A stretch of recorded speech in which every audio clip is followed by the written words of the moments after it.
Bismillahirrahmanirrahim. This is Fakhruddin, an assistant teacher in English at Bondor Girls School and College. Dear learners, আপনারা যেখান থেকে ভিডিওটি দেখছেন আশা করি ভালো আছেন, আমিও ভালো আছি। আর দেরি না করে আজকের ভিডিওটি আমরা শুরু করি। আজকের আলোচনার বিষয় হচ্ছে নেরেশন এবং নেরেশনের ইন্টারগেটিভ সেন্টেন্স নিয়ে আলোচনা করব। গত ক্লাসে আমরা অ্যাসার্টিভ সেন্টেন্স নিয়ে আলোচনা করেছি। তাহলে শুরু করা যাক। ইন্টারগেটিভ সেন্টেন্সে নেরেশন পরিবর্তন করার সময় আমাদেরকে রিপোর্টিং বা পরিবর্তন করতে হবে। সেটি হলো সে টু উঠে আক্স, সেস টু উঠে আক্স, সেড টু উঠে আক্স হবে। দ্বিতীয় যে পরিবর্তনটা করতে হবে সেটি ইনভার্টেড কমাকে উঠাতে হবে। ইনভার্টেড কমা উঠে ইফ বা ডব্লিউএস ওয়ার্ড হবে। তৃতীয় যে পরিবর্তন সাবজেক্ট পরিবর্তন করতে হবে এবং সাবজেক্টের আগে ইন্টারগেটিভ সেন্টেন্সে যে অক্সিলারি ভার্ব বা মডেল ভার্ব থাকবে সেটিকে সাবজেক্টের পরে নিয়ে পরিবর্তন করতে হবে। কিন্তু ডু ডাজ ডিড থাকলে সাবজেক্টের পূর্বে সেগুলো উঠে যাবে। ডিড উঠে মনে রাখতে হবে সাবজেক্টের পরে হেড প্লাস বি3 হবে। একেবারে সবার শেষের লাইনটি। তাহলে দেরি না করে এখন কয়েকটি উদাহরণের মাধ্যমে আমরা বিষয়টি বোঝার চেষ্টা করি। আই সেড টু হিম, আমি তাকে বললাম, ডু ইউ নো মি, তুমি আমাকে চিনো। এটি একটি প্রশ্নবোধক বাক্য। বাইরে পরিবর্তন করতে হবে রিপোর্টিং ভার্ব,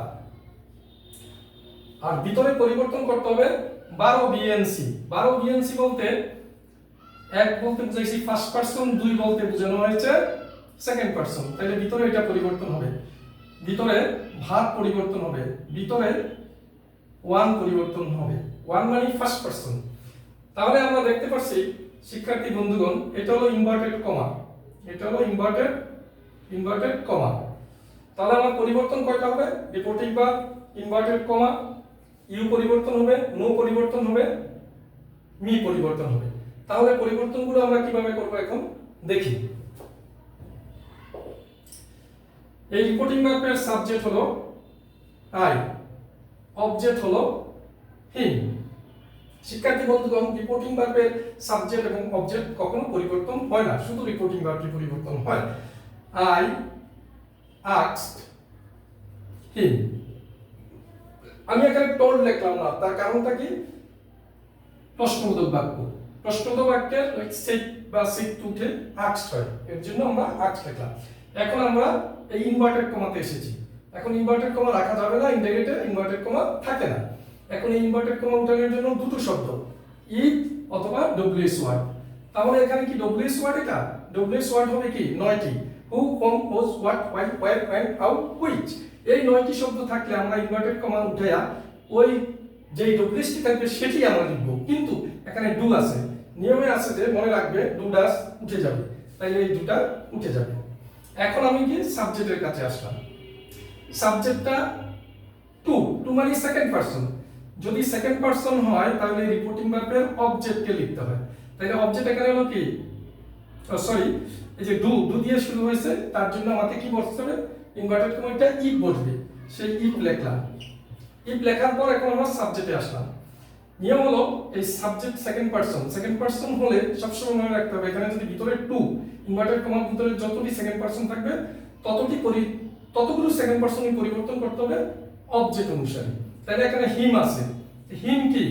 হিম হলো অবজেক্ট, কিন্তু আমি এটা উঠাইতেছি কি সাবজেক্ট, তার জন্য হিমের সাবজেক্ট লিখতে হবে হি। এরপরে ডু ডাজ থাকলে তো উঠে যাবে ভার্ব ওয়ান, এটা নো। বাইরে যদি ভার্ব টু থাকে সবসময় মনে রাখতে থাকবে সেট, এটা ভার্ব টু থাকলে এখানে টেন্স পরিবর্তন হবে।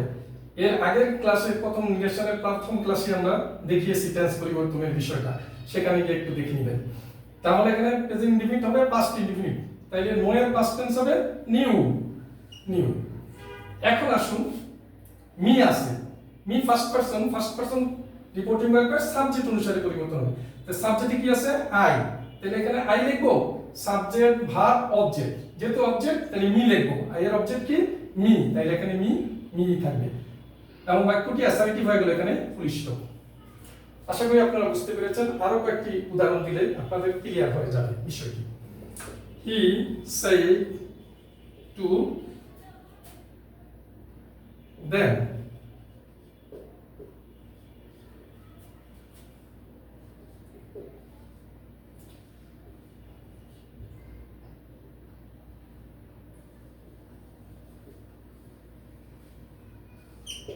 খেয়াল করুন, সেট টু পরিবর্তন হবে, এটা রিপোর্টিং ভার্বের সাবজেক্ট, এটা রিপোর্টিং ভার্বের অবজেক্ট, কেমন? প্রশ্নবোধক বাক্যটা ডিড দিয়ে শুরু হয়েছে, এটা ডব্লিউএস ওয়ার্ড না, তাইলে এটা উঠে যাবে। আর এখানে কি টু, এই যে 12 বিএনসির কথা বলছি, টু বলতে বোঝানো হচ্ছে সেকেন্ড পারসন, তাহলে এটা সেকেন্ড পারসন। এটা কি ভার্ব, এটা কি ফার্স্ট পারসন। তাহলে আমার পরিবর্তন হবে, বলাই আছে রিপোর্টিং ভার্বের পরিবর্তন প্রথমে করতে হবে, তারপরে ইনভার্টেড কমা পরিবর্তন করতে হবে, তারপরে ডু বা ডাজ থাকলে উঠাই দিতে হবে, তারপরে সাবজেক্ট পরিবর্তন করতে হবে, তারপরে পরিবর্তন করতে হবে ভার্ব, তারপর পরিবর্তন করতে হবে এই অবজেক্ট। তাহলে প্রথম রিপোর্টিং ভার্ব পরিবর্তন করে হি সেড টু কে কি হবে আস্কড। এখন দেন এই যে ইনভার্টেড কমা উঠে, এই যে ইনভার্টেড কমা, এই ইনভার্টেড কমা উঠে শুরুতে যদি ডব্লিউএস থাকতো প্রশ্নবোধকটা, তাইলে ডব্লিউএসটা লিখে দিতাম। এখানে যদি ডব্লিউএস নাই, ডিড আছে, তাহলে এখানে কি হবে ইফ হবে। তারপরে আসলাম কি সাবজেক্ট, এবারে স্পিচের subject second person, second person হলে রিপোর্টিং ভার্বের অবজেক্ট অনুসারে পরিবর্তন হবে। তাহলে অবজেক্ট এখানে কি আছে দেম, তাহলে দেমের সাবজেক্ট কি হবে দে হবে। এখানে দেম কেন লেখা যাবে না, আমি যেহেতু এটা সাবজেক্টে আছে, একটা সাবজেক্ট উঠাইলে আরেকটি সাবজেক্টই লিখতে হবে। আর ডিড থাকলে আমার টেন্স পরিবর্তন করে লিখতে হবে, এই যে লেখা আছে ডিড উঠে সাবজেক্টের পরে হেড প্লাস বি3 হবে।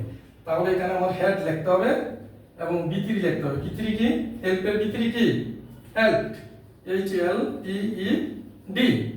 মি, মি কার কাছে যাবে রিপোর্টিং ভার্বের সাবজেক্টের কাছে, তাহলে হি, তাহলে এখানে হয়ে যাবে হি, হয়ে যাবে কি হিম, যেহেতু মি একটি অবজেক্ট, অবজেক্ট উঠাইতেছি, হিয়ার অবজেক্ট হবে হিম। আরো কয়েকটি উদাহরণের মাধ্যমে আমরা বিষয়টি পরিষ্কার করব।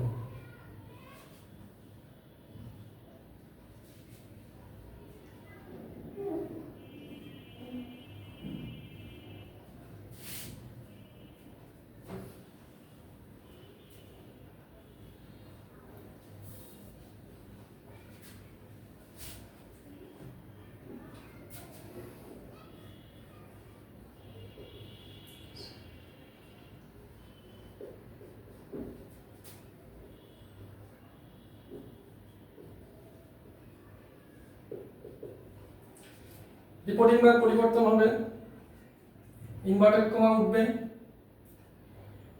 ভার্ব পরিবর্তন হবে, ইউ পরিবর্তন হবে। ভিতরে বলা হয়েছে 12 বিএনসি, এটা পরিবর্তন হবে। তাহলে 12 এর মধ্যে এখানে আছে টু, এন নাই সিও নাই, সি মানে কমাতিক্ত শব্দ, ভার্ব আছে, এই যে ভার্ব আছে। তাহলে এখন পরিবর্তনটি আমরা করি। প্রথমে রিপোর্টিং ভার্বের পরিবর্তন হবে, তাহলে কি হবে সেড টু তে আস্কড। ওই যে দেখুন সেড বা সেড টু তে আস্কড। এখন ইনভার্টেড কমা উঠে এই ডব্লিউএস ওয়ার্ড দিয়ে শুরু হয়েছে, এই জন্য এই ডব্লিউএস ওয়ার্ডটি থেকে যাবে। এখানে আর ইনভার্টেড কমার জন্য বাইরে থেকে কোনো কিছু ইফ আনতে হবে না। বাইরে থেকে ইফ আনতে হবে তখনই যদি এখানে ডব্লিউএস ওয়ার্ড না থাকে, অক্সিলারি ভার্ব বা মডেল ভার্ব বা ডু ডাজ ডিড থাকতো। এখানে ডু ডাজ ডিড নাই, অক্সিলারি ভার্ব নাই, মডেল ভার্ব নাই, হাউ আছে, এর জন্য ইনভার্টেড কমাটি উঠে এই হাউ হবে। বাইরে থেকে আর কোনো ওয়ার্ড আনতে হবে না। এরপরে বলা আছে যে এই যে ইফ বা ডব্লিউএস বসানোর পরে আমরা সাবজেক্টে চলে যেতে হবে, 3 নম্বর কাজটা। এখন সাবজেক্ট কে ইউ, তাহলে you to second person, second person পরিবর্তন হবে রিপোর্টিং ভার্বের এই অবজেক্ট অনুসারে। তাহলে রিপোর্টিং ভার্বের অবজেক্ট অনুসারে যদি পরিবর্তন অবজেক্ট কে সে মি, তাহলে এটা হলো সাবজেক্ট। তাহলে মি এর সাবজেক্ট কি আই লিখতে হবে, এখানে মি লেখা যাবে না যেহেতু সাবজেক্ট। ইউ হইলো সাবজেক্ট, ইউ উঠাইতেছি, ইউ সাবজেক্টের পরিবর্তে আরেকটি সাবজেক্ট লিখতে হবে, তাহলে মি এর সাবজেক্ট আই। এখন প্রশ্ন উঠলো এখানে ভার্ব টু, রিপোর্টিং ভার্ব যদি ভার্ব টু থাকে তাহলে টেন্সের পরিবর্তন হয়, এম ইজ আর হবে ওয়াজ হয়, তাহলে আই আর হবে ওয়াজ, আই এর সাথে ওয়াজ, আই ওয়াজ। এখন শেষ, পরিষ্কার দিতে হবে, প্রশ্নবোধক বাক্যটি অ্যাসার্টিভ হয়ে গেছে। আরো উদাহরণ দেখতে থাকুন।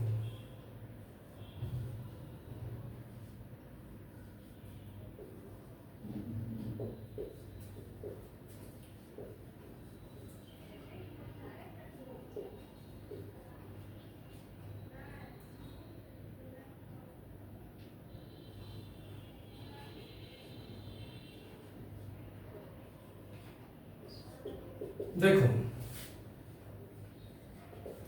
বাইরে রিপোর্টিং ভার্ব পরিবর্তন হবে, ডিড ইনভার্টেড কমার ভিতরে যে ডিড থাকে টু ডাজ ডিড সেটি উঠে যাবে। ইউ এটা হলো টু, এটা হলো ভার্ব। ইনভার্টেড কমার ভিতরে 12 বিএনসি থাকার কথা, এখানে আছে শুধু কি আছে, টু আছে আর আছে ভার্ব। তাহলে টু এবং ভার্ব পরিবর্তন করতে হবে, ওয়ান নাই, এন নাই, সি নেই। তাহলে উত্তরটা হবে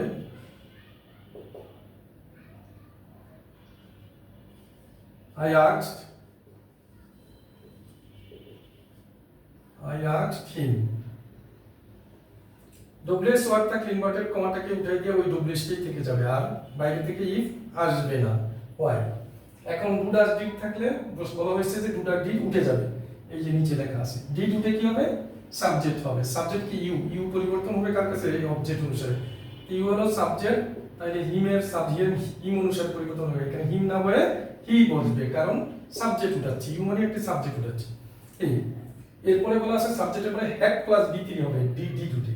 তাহলে এই যে ডিডটা উঠলো এর জন্য হ্যাড প্লাস বি3 হবে, হ্যাড বি3 হবে এই ভার্বের, মেক ভার্বের, মেড নয়েজ।